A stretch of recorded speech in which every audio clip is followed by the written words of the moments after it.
เพชรไม่ได้อยู่ที่ผีอู่แก้วแล้วเพชรอยู่กับใครออกไปเดี๋ยวนี้นิ้วแห่งอำนาจสุดาเฮ้ยถ้าไม่อยากให้ลูกแกตายเอาเพชรมาอย่ามา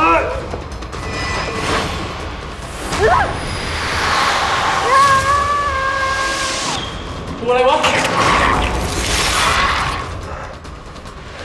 กล้าทำลายพ่อเจ้าของข้าแม่เจ้าโสดายาแอป CS3 Plus ดูสดและย้อนหลังฟรีได้ที่แรกดาวน์โหลดเลย